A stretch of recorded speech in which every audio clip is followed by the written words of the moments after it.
마태복음 16장 13절 우리 다 같이 볼까요? 시작. 예수께서 빌립보 가이사랴 지방에 이르러 제자들에게 물어 이르시되 사람들이 인자를 누구라 하느냐. 가이사랴 빌립보 어떤 곳이라고 했습니까? 황제의 휴양도시가 있던 곳입니다. 황제를 위한 도시예요. 그래서 이름도 가이사라, 황제라는 카이사의 뜻인데요. 이후에 로마에서는 카이사는 이제 황제처럼 황제라는 칭호로 불리게 됐던 그런 의미로 사용됐던 단어이기도 합니다. 이 카이사의 휴양도시, 카이사를 생각하는, 카이사를 기념하는 도시에 가셔서 예수님께서 제자들에게 물으셨어요. 사람들이 인자를 누구라? 참 재밌잖아요. 누가 과연 세상의 구원자냐? 황제냐 아니냐?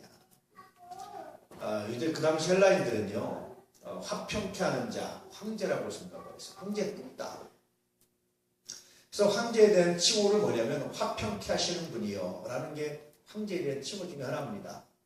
북한에 가면요, 여러분 중국 가서 국경에서 북한을 쳐다보면요, 온갖 요라라는 구호는 다 있어요. 민족의 태양, 21세기의 태양, 누구누구 장군 만세, 뭐 존경하는, 친애하는, 위대한, 뭐 별말을 다 갖다 붙여요. 수식어를 갖다 사람이 갖다 붙이는 수식어는 다 갖다 붙여요. 이게 이제 로마 당시에도 황제한테 갖다 붙이는 수식어가 존귀한 분, 뭐 이렇게 붙이다가 이제는 화평을 만드는 분, 뭐 이렇게 붙여요. 근데 예수께서 화평케 하는 자 복이 있다. 로마 당시 사람들은 황제만이 할 수 있는 일을 예수는 우리 보고 하라고 말씀하십니다. 또 세상을 구원할 자가 누구란 뜻입니까? 황제라고 오신다고 했어요. 그런데 예수님은 그 자리에 가서 묻는 겁니다. 사람들이 인자를 누구라 하느냐라는 말은 제자들에게 굉장히 중요한 메시지를 하나 전해주고 있는 건데, 세상을 구원할 사람은, 세상을 구원할 존재는 황제가 아니라 바로 예수 그리스도다라는 것을 가르쳐주고 있는 거예요. 그래서 여러분, 교육은요, 장소도 굉장히 중요합니다. 어떤 장소에서 어떤 말을, 어떤 멘트를 하냐도 굉장히 중요하죠. 제가 한경직 목사님 그 기념하는 그런 곳에 가서 하니까 한경직 목사님에 대한 이야기는 정말 자연스럽잖아요. 그러니까 이런 곳에서 사실은 밸런스는 안 맞는데 전혀 엉뚱한데 황제냐 예수냐 택할 수밖에 없는 그런 선택을 사실 강조하는, 누가 세상의 진짜 구원자냐라는 것을 가르쳐주고 있는 말씀이기도 합니다. 그러면서 예수님께서 자신을 뭐라고 표현하셨죠? 인자. 인자라는 게 뭐냐면 숙자, 말자, 영자, 근자 이런 인자가 아니고 사람의 아들, 그런 뜻입니다. 사람의 아들인데 이 사람의 아들, 인자라는 것은 유대인들에게서 굉장히 중요한 칭호예요. 인자는 어떤 걸 말하냐면 메시아를 말합니다. 다니엘의 생각을 보면 사람 같은 이, 사람의 아들 같은 이, 혹은 이런 말도 있는데 인자가 사람의 아들이 이런 뜻이에요. 그러니까 사람의 아들이 메시아예요. 그러니까 유대인들은 이런 생각이 꽉 차 있었기 때문에 메시아는 사람의 아들이라는 걸 하나밖에 몰랐어요. 근데 사실은 또 하나의 숨겨진 메시아상이 있는 것은 뭡니까? 하나님의 아들이기도 했습니다. 근데 유대인들은 그 중에 사람의 아들 하나만 봤어요. 그래서 유대인들이 갖고 있던 메시아는 사람의 아들, 사람이었습니다. 사람.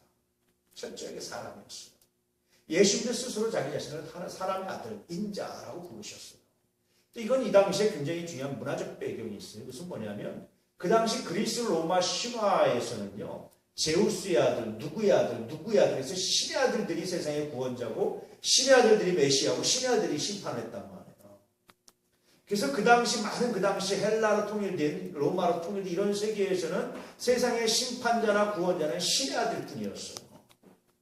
그런데 유대인들은 이런 상황에서 여전히 세상을 구원하고 세상의 심판자로, 정말 마지막 때 심판자로 것은 사람의 아들이라는 믿음을 가지고 굉장히 다르죠.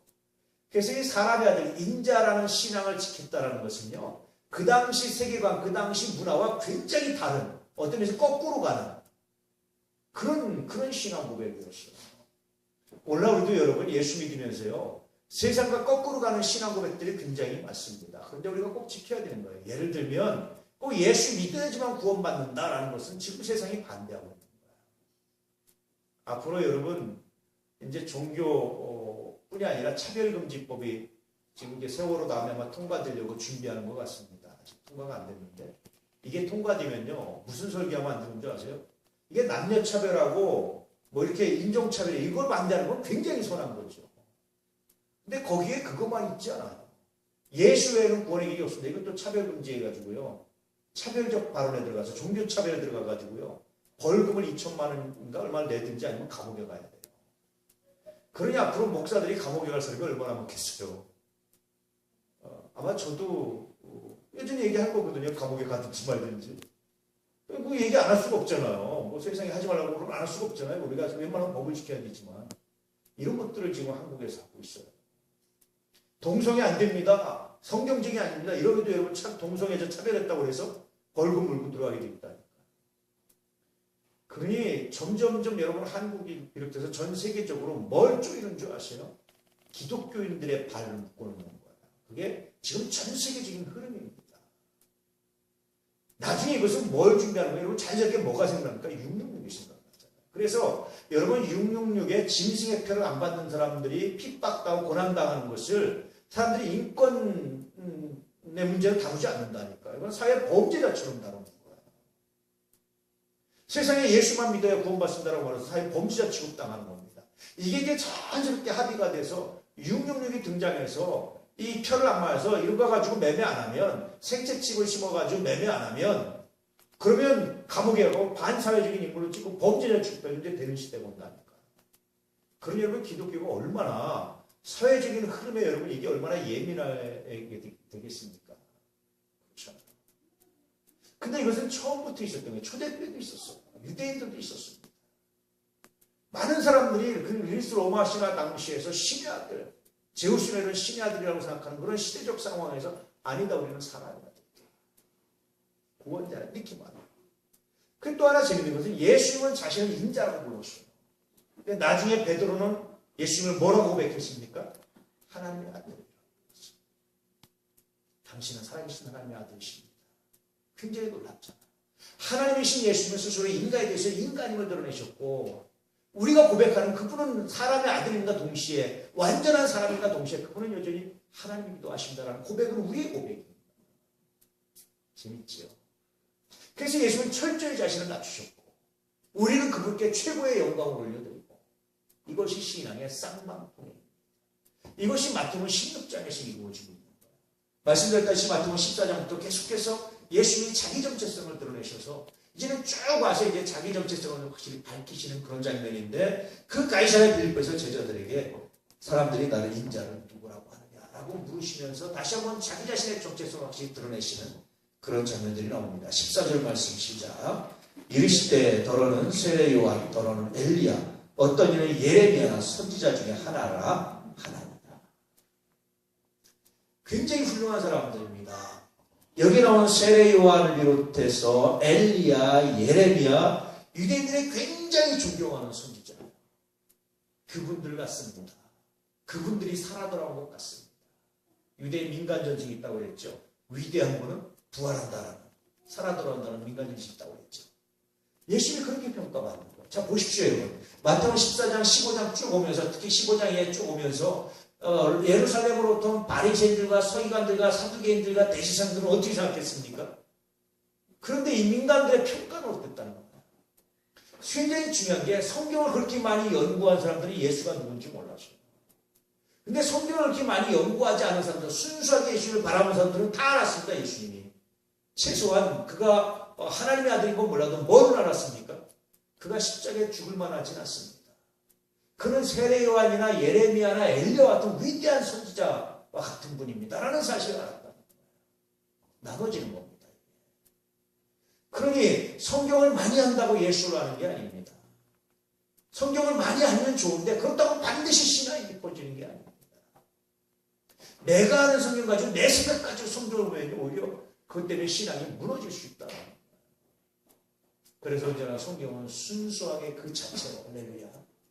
최소한 내 생각과 내 선입관을 빼버리고 순수하게 그 자체로 자꾸 읽을 수 있도록 기도하고 노력하셔야 됩니다. 이게 성경입니다. 중세에는요. 여자들은요. 굉장히 하등한 직업이죠. 중세까지도. 그래서 실제로는요. 여자들은 3등급으로 나눴어요. 1등급이 누군지 아세요? 결혼하지 않은 처녀. 이 사람은 여자가 지은 죄 중에 아직 결혼하지 않았기 때문에 포함 안 된다고 봤어요. 두 번째는 누군지 아세요?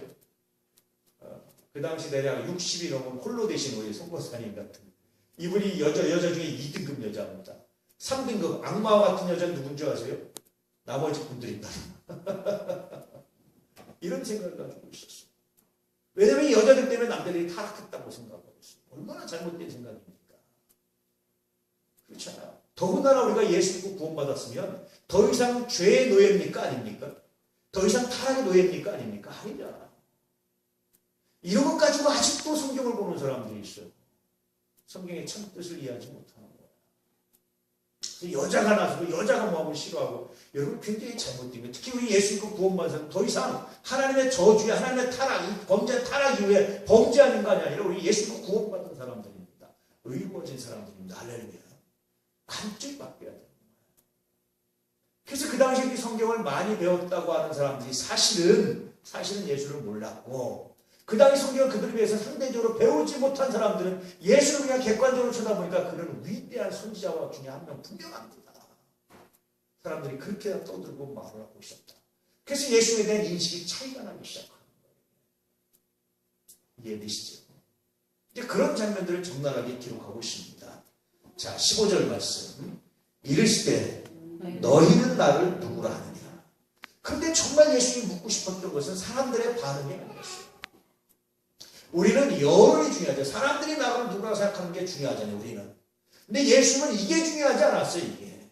뭐가 중요했습니까? 지금 자신의 제자들이 자신을 어떻게 생각하고 있는지가 중요했어요. 왜 그래요?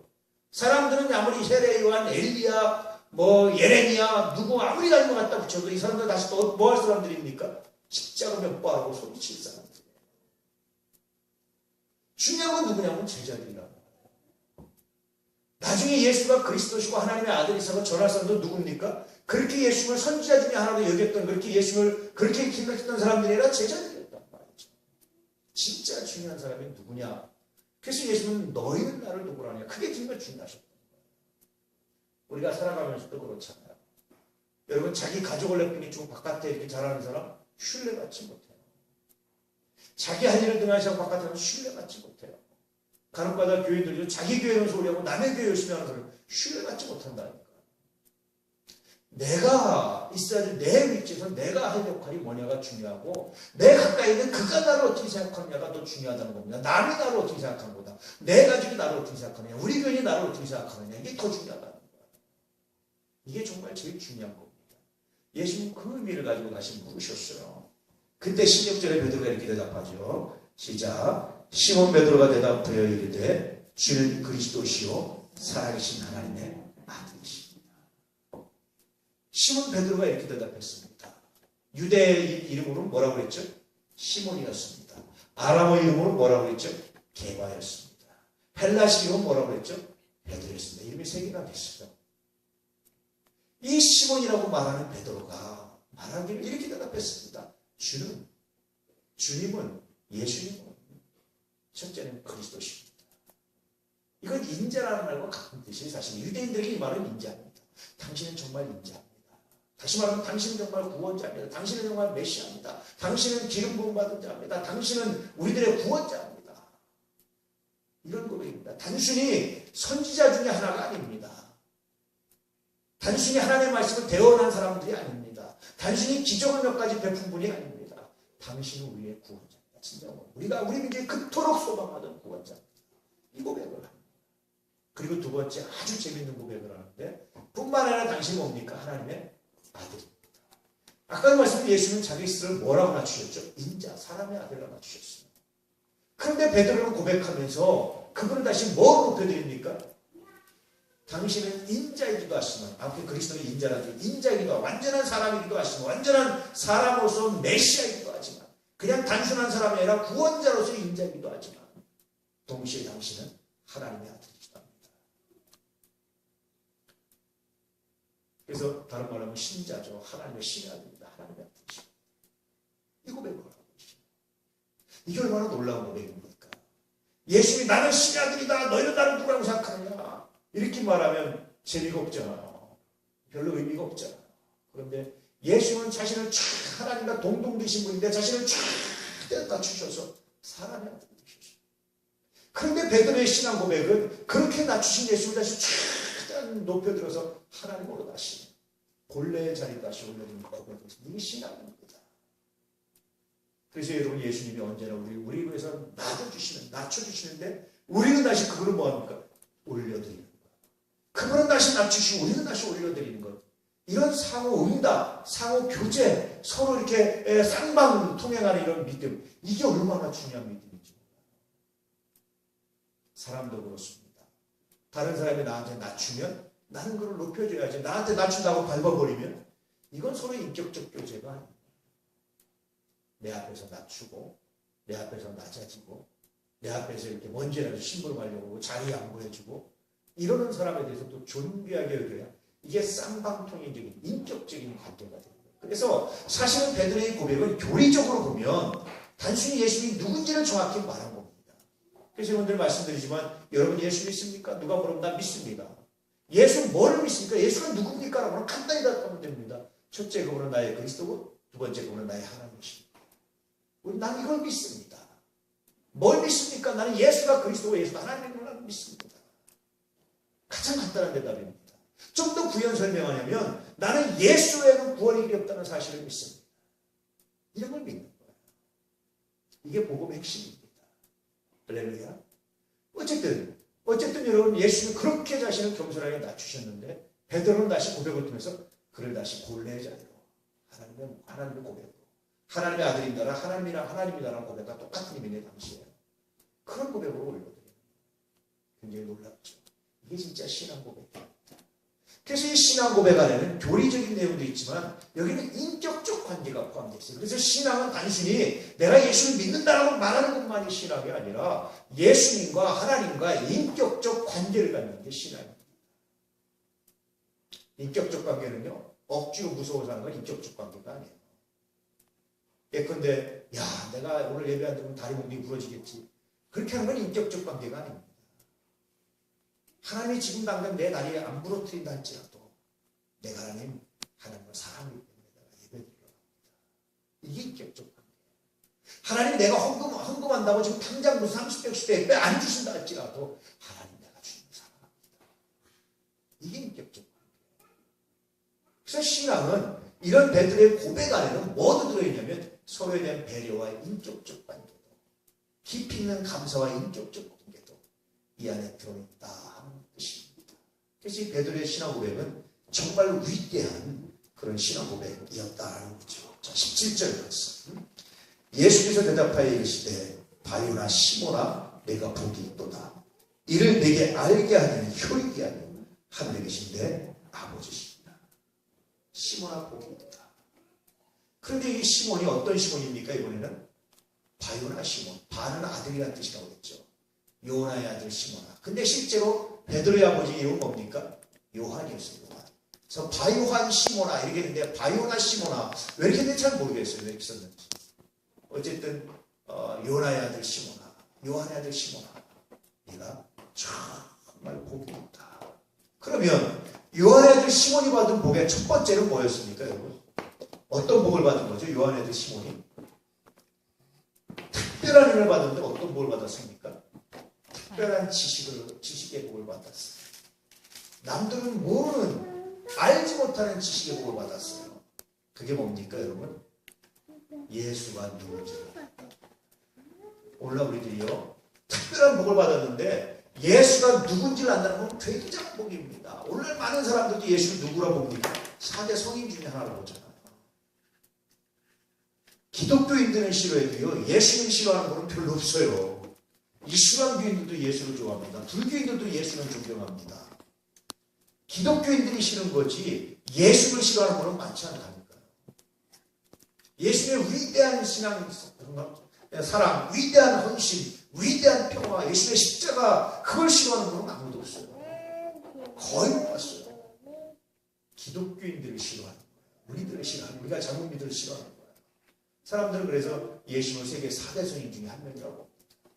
여기까지가 사람들의 지식이에요. 근데 우리는 복을 받았어요. 어떤 복을 받았습니까? 그분은 그 정도가 아니라 베드로처럼 그분은 나의 구원자고 그분은 나의 하나님이신다라는 걸 알게 됐어요. 베드로가 받은 복이 이거였듯이 우리도 이런 복을 받았어요. 이해되시죠? 자, 두 번째 복을 받았습니다. 복에 대해서 말합니다. 19절 말씀 시작. 18절 말씀 시작. 너는 베드로라. 내가 이 반석 위에 내 교회를 세우리니 음부의 권세가 이기지 못하리라. 두 번째 복에 대해서 말씀하는데 예수님께서 이름을 하나 세워 줘주셨어요. 사실은. 너는 뭐라고 그랬죠? 베드로라. 이전에 예수님께서 베드로에게 이름을 줘주셨는데 다시 한번 기억하면서 너는 베드로야. 너는 게바야. 이름을 세워주셨어요.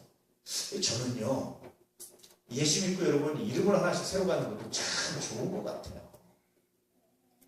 우리가 카톨릭처럼 세례명을 갖기 어렵고 호를 하나씩 좀 신앙적인 호를 하나씩 갖는 건 참 좋은 것 같습니다. 제가 가까운 선배 목사님 호를 하나 줘드렸더니 어저께 그때 전화가 왔어요. 다른 분이 참 좋다고 그것 또한 자기도 하나 줘달라고 해서 제가 기도하고 있습니다. 호를 하나 줘드려야 되겠다. 내가 이제 앞으로 그렇게 살기 내가 이렇게 예수 믿기 원합니다. 내가 이렇게 주님 따르기 원합니다. 멋있잖아요. 예수님도 그래서 이름을 바꿔 오셨어요. 베드로다. 그러면서 말씀하시기를 내가 이 반석 위에 베드로라니까 이제 반석이라는 뜻인데 내가 반석 위에 뭐를 세우는 거죠? 네, 교회를 세우실 것이다. 그래서 베드로가 받은 두 번째 복은 하나님 예수님께서 이름을 바꿔주시고 그 다음에 그 위에 뭐를 세우는 겁니까? 그 이름 위에 그 신앙 고백 위에 교회를 세우시는 복을 주셨어요. 여러분 교회를 세우는 복이 얼마나 놀라운 복인 줄 아십니까? 교황 카톨릭은요 이 반석이 교황이라고 봐요. 베드로라고 보고 사람이라고 보고 베드로의 계승자인 교황이라고 봐요. 이건 교황이 아닙니다. 베드로를 말하는 게 아니라 예수께서 뭘 말하는 겁니까? 베드로의 신앙을 말하는 신앙 고백을 말하는 그래서 모든 교회들은 어디에 세워져야 되냐? 신앙 고백의 바탕에 세워져야 비로소 교회입니다. 그냥 교회라고 그냥 건물이나 교회가 아니라 그 믿음의 바탕에 세워져야 비로소 교회가 됩니다. 그래서 베드로가 받은 세 번째 복은 복이 또 다른 말씀의 세 번째 복은 교회를 세우죠. 네 번째 복이 있는데요. 그 교회는 뭡니까? 음부의 권세가 이깁니까? 이기지 못합니까? 이기지 못합니다. 악한 권세가 이기지 못합니다. 교회가 잠깐 환난을 당할 수 있고 교회가 잠깐 핍박을 당할 수 있고 교회가 잠깐 그럴 수 있지만 그러나 교회는 최후의 승리자가 되는 복을 받았다는 것입니다.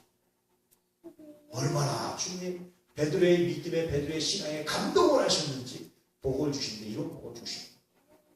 지적으로 예수님이 뭔지 알게 되는 거고 이름을 바꾸신 분입니다. 이제 우리는 이름이 다 바뀌었어요. 사실은 그리스도입니다. 하나님의 자녀로 세 번째 교회를 세우시는 거예요. 네 번째 음부의 권세가 이기지 못하는 악한 권세가 이기지 못하는 복을 하나님께서 주셨습니다. 그뿐이 아닙니다.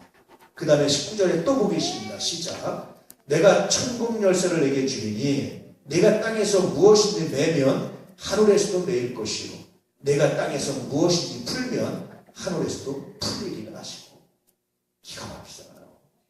맬 수도 있고 풀 수도 있는 묶을 수도 있고 풀어줄 수도 있는 이런 복을 주셨다. 이게 초대교회 교인들의 자부심이었어요.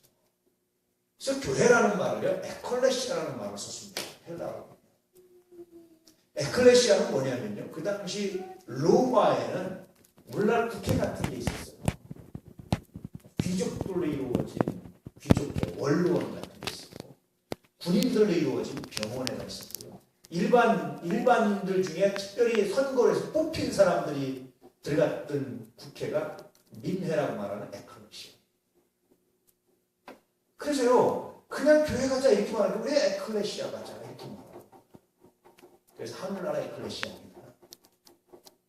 우리 에클레시아 가자. 그럼 에클레시아가 뭐 하는 곳입니까? 국회가 뭐 하는 곳이죠? 법안을 결의도 하고 뭐도 풀기도 하고 이렇게 결의하는 잖아요. 국가의 중요한 일을 맡는 장소잖아요.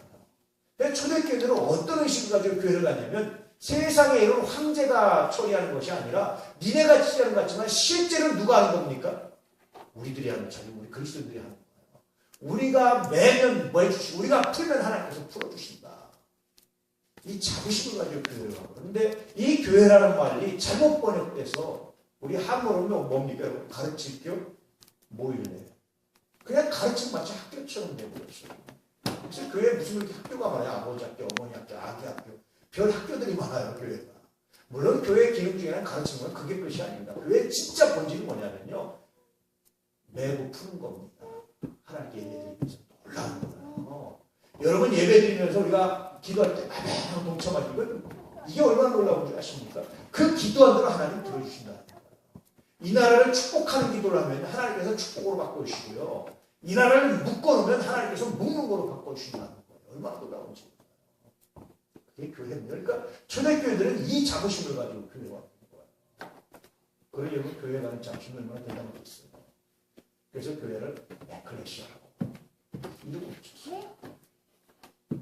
너희들에 의해서, 황제에 의해서, 너희들에 의해서 국가가 움직여지는 게 아니라 우리들에 있습니다. 우리는 그렇게 결정을 합니다. 천국 위에 있다고. 천국 위에 간다. 실제로 세상의 통치자가 하나님이신데 우리가 교회한 대로 된다. 너희들 뜻대로 되는 게 아니다. 이런 자부심을 가지고 교회를 하는 거예요. 그것도 화려하게 만들어진 건물이 아니라 지하 무덤 카타콤이나 어디 다락방이나 근데 그런 정신을 가지고 모여서 가면 얼마나 좋대요. 이게 베드로가 받은 복이고 동시에 오늘 주는 그리스도시요 살아계신 하나님이라 아들이시라 고백했던 우리들이 받는 복이 얼마나 놀랍습니까 여러분. 얼마나 귀하고 얼마나 아름답습니까. 할렐루야. 그래서 우리 예수 믿는다는 건요 보통 사건이 아니에요. 여러분들이 예수가 누군지 안다는 것은요 보통 사건이 아니라 정말 놀라운 사건입니다. 이것은 정말 기가 막힌 사건입니다. 그런데 우리가 이렇게 정말 놀라운 사건을 경험하는데 이 놀라운 사건을 가진 우리들이 가진 보물이 보배가 뭔지를 모른다면 어떻게 되겠어요? 바울은 이렇게 고백하죠. 이 질그릇에 뭐를 가졌다? 보배를 가졌다. 우리가 건배하고 후패하고 건배하면 별것도 아니에요. 건배하면 별것도 아니에요. 교회들이 건배하면 별것도 아니에요. 그냥 치면 찍히는 것 같고 내쫓기는 거 별거 아닌 것 같아요. 그런데 바울이 정말 가졌던 자부심은 보배입니다. 자부심이에요. 그리스도의 자존심, 자부심. 우리가 매면 나 매고 우리가 풀면 풀리고 음부의 원수가 되지 못하고 얼마나 놀라운 자부심입니까? 나는 원래 우리 한국 교인들이요 이런 자부심을 가지고 살았습니다. 대한민국을 움직이는 것 겉으로는 대통령 같지만 아닙니다. 우리 그리스도인들의 기도에 따라 달라진다는 사실을 믿으십시오. 하나님께서 우리가 매면 매고 풀면 풀게 하신다. 할렐루야. 여러분 그래서 교회에서 함께 할 때 아멘 조심해서 하시면 됩니다. 아무것도 아멘이 아니라 내가 정말 믿음으로 마음으로 항상 아멘 하는 것만 아멘으로 동참할 때 그 아멘이 합입니다. 그 아멘을 읽어야 됩니다. 그래서 하나님께 올려줍니다. 하나님 그걸 읽으십니다. 이번에 속초 가서 기도했던 것 중에 하나가 남북의 평화통일입니다. 우리가요 남북의 평화통일에서 기도하면요 이게 하나님께서 이루시고 역사하십니다. 사실은 남북이 통일될 확률이 그렇게 많지 않아요. 주변이 나반대합니다. 그렇게 많지 않아요.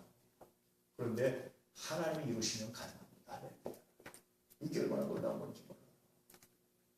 이 믿음 가지고 결의를 하고 왔습니다. 사실은 우리도 여러분이 이 믿음 가지고 결의하시는 은혜가 있기를 축복합니다. 여러분이 그리스도인이라는 사실을, 예수님이라는 사실을 기억하십시오. 주변에 아무리 악한 것들이 있어도 아무리 방해하는 아무리 여러분 나쁜 것들이 있다 할지라도 내가 주는 그리스도시요 살아계신 하나님의 아들이시라는 믿음을 가지고 고백을 가지고 갔대요. 하나님께서 그리고 그 악이 넘지 못하게 하시는 무너뜨리지 못하는 놀라운 복이 우리 가운데 있습니다. 이게 예수 믿는 사람의 복이고요. 우리 그리스도인들이 가져야 될 자부심입니다. 특히 우리가 교회에서 예배 드릴 때 얼마나 놀라운지 우리가 믿음으로 아멘 하면서 하나님 들어주시고 우리가 안 된다고 말하면 하나님 멈춰주시고 그렇게 하십니다. 정말 놀라운 역사입니다. 이 그리스도에서의 자부심, 이 믿음을 가지고 살아가시기를 정말 축복합니다. 놀랍지 않습니까? 나 예수 믿습니다. 나 교인입니다. 나 그리스도. 이거 여러분 정말 놀라운 고백입니다. 놀라운 변화입니다. 이거 쉽지 않은 겁니다. 이 복을 우리가 받았어요. 할렐루야. 이제는 자부심을 가지고 그리스도인에서 살아가시기를 주의 이름으로 축복합니다. 자, 20절 말씀. 이에 제자들에게 경고하사 자기가 그리스도인 것을 아무에게도 이르지 말라 하시니라. 비로소 예수께서 자기 스스로의 정체를 드러내셨어요. 그리고 앞으로 어떤 일이 생길지도 말씀하시고 교회를 세우는 일을 대해서 말씀하셨어요. 그래서 그 교회를 세우는 일은 정말 중요한 일입니다. 하나님께서 에베소 말씀에 여러 가지 직분을 주신 이유가 뭡니까?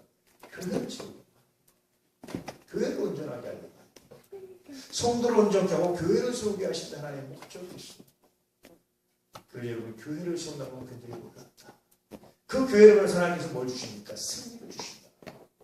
그 교회를 위해서 하나님께서 놀랍게 하신다. 이게 하나님의 은혜고 하나님의 약속과 하나님의 말씀. 여러분들이 우리 교회를 세워가는데 공헌할 수 있는 은혜가 있기를 축복합니다.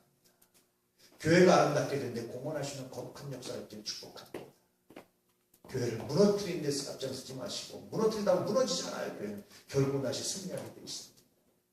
세우는 데 일조하시고 세우는 데 앞장서시고 그에 서로 돕고 서로 덕을 세우고 서로 은혜를 베푸고 서로 나누고 축복할 수 있는 그런 사람들 그렇게 세워져가는 그렇게 자기 사명을 감당해 나갈 수 있는 자기 역할을 감당해 나갈 수 있는 그런 은혜가 있기를 축복한다. 그것이 얼마나 귀한 것입니다. 늘 말씀드리면 시간은 지나가요.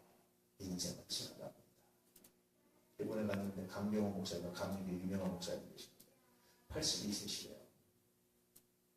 걸어가다 이렇게 가축사 이렇게 봤는데 저 보고요. 우리 이렇게 몇 달을 같이 있고 지팡이 짚고 가시다가 피해주게 해드리니까 가만히 있다가 안 됐는지 내 나이 내봐. 내가 82세야 내 나이 내봐. 그래서요 자기 본인이 경험상 70대 정도까지는 앉았다 일어났다 아이고 일어나셨대요. 근데 지금은 앉을 때 아이고 앉으신대요. 그래서 내 나이 내봐. 그렇잖아요. 근데 우리가 그 나이 그 나이까지 지낸 것도 복이고 그렇잖아요. 안 될 사람이 어디 있습니까? 아무리 붙들어매도 세월 안 먹어서 없고 나이 안 먹어서 없고 늙지 않은 사람 없고 죽지 않은 사람 없습니다. 이런 세월을 살아가면서 내 인생을 어떻게 하면 온전히 하나님께 드릴 수 있을까? 어떻게 하면 하나님 사랑할 수 있을까? 어떻게 하면 교회를 세울 수 있을까? 이 교회를 세우기 위해서 내가 무엇을 할 수 있을까? 고민하며 기도해 보시기 바랍니다. 그 교회는 위대한 역사가 나타나고 하나님께서 놀라운 역사를 이루시는 귀한 도구라는 사실을 기억하시기 바랍니다. 그러고 나서 자기의 정체를 다시 아직 알리지 마라. 때가 안 됐다라고 말씀하십니다. 아직은 알리지 마라. 때가 안 됐다. 이렇게 입단속을 하심으로 해서 자기 자신을 드러내시는 1차 클라이막스로 쫙 와서 타긴다고 마무리하시고 다시 한번 그 다음에 대해서 그 다음 할 일에 대해서 말씀하실 것이 21절 말씀부터 기록되어 있는 그런 내용들입니다. 은혜 안에서 오늘 주신 말씀을 기억하면서 주는 그리스도시요 살아계신 하나님의 아들이십니다. 나의 주님이셔 나의 하나님입니다. 고백하며 믿음으로 살아가시고 이 고백으로 하나님은 얼마나 놀라운 역사를 이루시는지를 경험하고 체험하고 증거하며 살아갈 수 있는